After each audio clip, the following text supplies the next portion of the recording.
Hello, welcome back to Biz 15, the Yorkshire Business Podcast. I'm joined by Andrew Rowley, Business Support and Compliance Manager. Leading on from episode 5, we will be still discussing business support, but actually what we as an organisation do above and beyond the normal business support that we offer to clients. Andrew, as you know, as part of Brook, and as part of our discussions from episodes 5, we provide a real high level of business support to all of our clients. What's the added extra that we do for businesses? One of the key things that we do is business support costs, let's face it, and when businesses are looking for some support, quite often one of the things that puts them off is the cost to that. We deliver a high service, and what makes us unique is the fact that we will help our clients actually pursue grant funding towards the total cost of that, and that makes a real difference. You know, some of the businesses that we work with probably wouldn't be able to afford the level of support that we've got, and in some cases it's no good just going in and scratching the surface, because it'll just come back up then and bite the business again when they're not able to progress any further than that.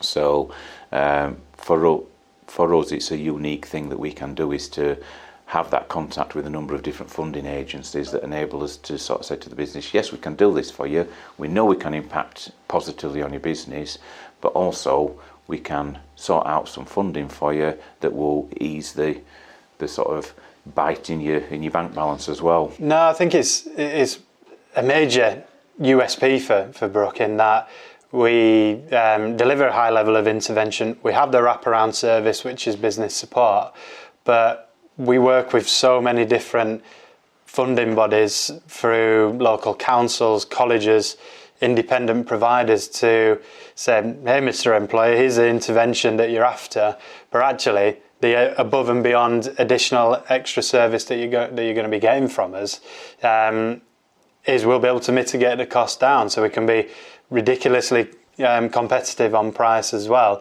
So that then obviously comes as part of the business support team to be able to integrate in with the client, work out a funding plan that's the most suitable for that business, because obviously we've got training and consultancy funding, and we can't mix and match, so there's various different pots of funding that we can tap in that's localized and well, some national but the majority local, to actually work out a plan that is completely bespoke to the organisation that we're working with, 100% focused on that intervention. And actually, if it was match funding, you could potentially get double the amount of work from us, because you can mitigate the cost by half. Yeah, definitely.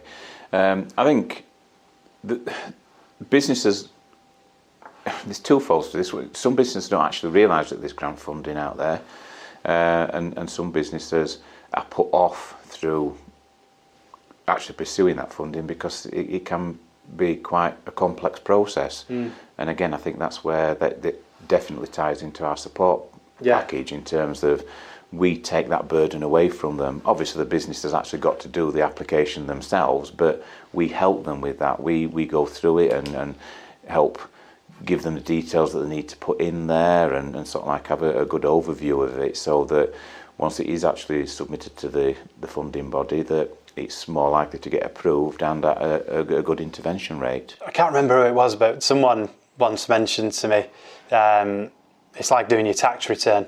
If you're not used to doing a tax return, it takes you forever to do it. Things go wrong, things get missed. The amount of time that it takes to actually get it done and submitted far outweighs the benefits of it. We pretty much say exactly the same for funding. If you're not used to doing it, you don't know you don't know where to look to start with. It's how do you find it? It's then, what do you do in the application? How do you evidence that project? How do you evidence the spend? How do you evidence the funding criteria to be able to make sure that the project is actually going to what the funding's there to do? And that's kind of where we come in, because we're experts in doing it. We do, multiple funding applications and support our clients with multiple funding applications each month, we know all the funding schemes inside out. We know how to get a project authorised and accepted to the maximum value, because we know how to evidence what impact that we're having as an organisation that hits all the criteria for certain funders. And that's what we do as a business. We align ourselves to the funders, so then we can actually deliver a really high impact intervention that is going back to kind of local LEPs or local agendas or the funders' key target points. I think one of the things you've just said there, and it's jumped out at me as well, and we're both guilty of it, is some of the wording that you use. You know, it's like intervention. What is an intervention? Yeah. An intervention is somebody going in to help the business. It's going in to look at what it is. But this is another thing, is the way that a lot of the funding schemes and applications are written, it is very wordy, and it is very sort of very specific language that's used. And you know, and no disrespect, but Joe Smith down the road doesn't necessarily understand that, so they pick the application up, look at it and think, I don't even understand this, you know, that's not me. And that's where we then bring that back down to a level that the business understands, and having that ability to talk to the business in words that they understand, and then actually translate that into an application that then strikes a chord with the funders. Yeah, I find it really interesting when we go out and speak to businesses who have had previous bad experiences of getting funding through. And actually, it's not really a bad experience. It's just that they get 10 pieces of paper on their desk to fill out, and they go, I don't really know what to write. For us, that's run of the mill. We just say, put this in there, put that in there, and away you go. But if you're not used to doing something, it can be, it can be a negative experience. And when you're relating that back into any walks of life, whether it's be you go to a restaurant, you have 10 meals which are great, and then you go and you have a rubbish one, you remember the rubbish one. If you're then doing funding applications and you don't know how to do it, you have a bad experience of it, and sometimes that lasts, which is unfortunate really, but there's certain criteria with European Social Fund regulations and so on and so forth that certain reference points have to be put in there, and that's where we come in, so we can then help you evidence that and basically pull down the experiences and what that business is actually doing, take it out of a business managing director, ops director, whoever's leading on that intervention, get it out of their heads and put it down on a piece of paper, and that's where we come in and really add value. I mean, from your point of view, Don, what if you were to sort of have a business approach and say, what's the first step I take for looking for some grant funding, what would you say? There's so many different platforms to be able to get grant funding from. First of all, you've got to know what you want. So there's different platforms for different things. So if there's training, that tends to go through the colleges, and there is not allowed to use that funding for consultancy and vice versa. So from my point of view, and my advice is, the business that's looking to get grant funding really has to know what they want in the first place. Obviously, I'm going to say this, speak to us. We're the ones that deal with all the different pots of funding across the region, day in and day out, to be able to allocate the right pot of funding for the right intervention. But if you didn't want to go through someone like us, then speak to someone from the local authority.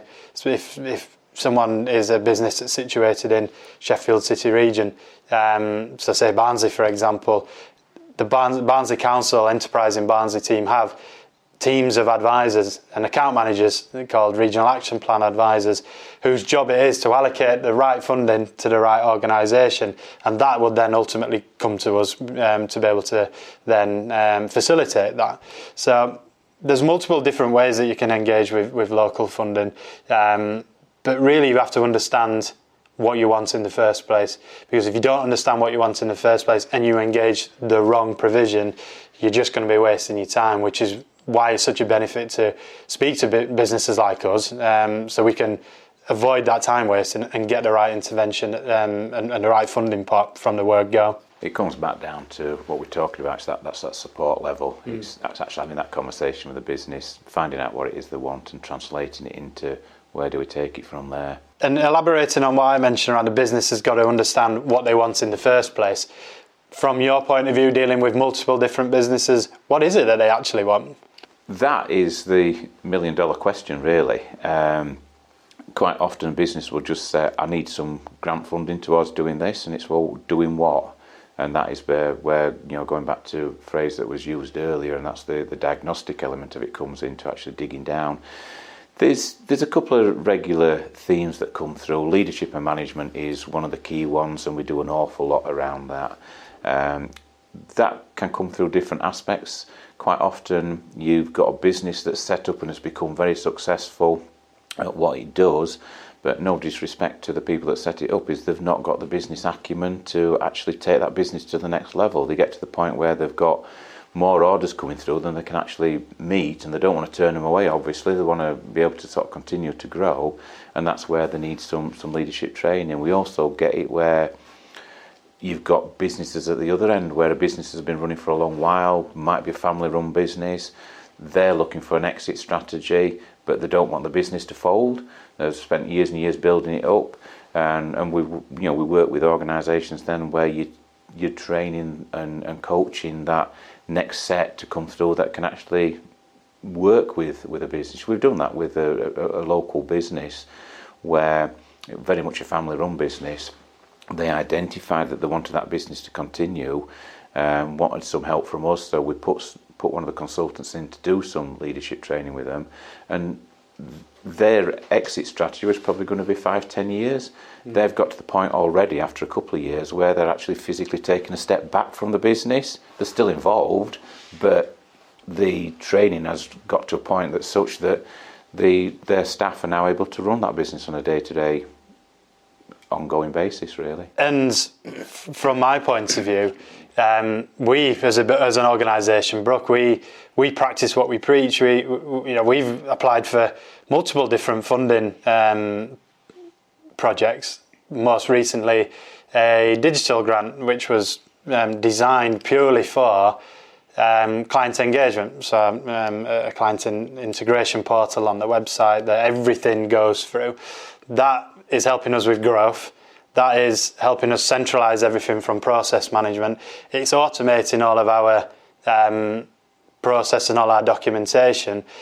But without funding, we wouldn't have been able to do it, because if you're looking to put 16 grand towards it, 16 grand as an SME is a lot of money. If you get 50% funding towards it, then 8 grand, then all of a sudden becomes realistic. And I think these funding pots that are set up, and especially the ones that have come around in the last 18 to 24 months since COVID's been around, has purely been there as a platform to support businesses, to make sure businesses can afford to get the external help in, to make sure businesses are constantly striving for innovation and growth. There is an investment that's needed, but if that cost could be reduced down, then businesses like us, SME organisations, can actually then invest and put the money back into the organisation to support that growth. I think that's a good point as well, and obviously if we've got a business watching this, what size business would you say can approach us for funding? Typically SMEs, so less than £40 million turnover, less than 250 staff, and that has just come back. That the reason why that is purely down to the thing that I've just mentioned previously.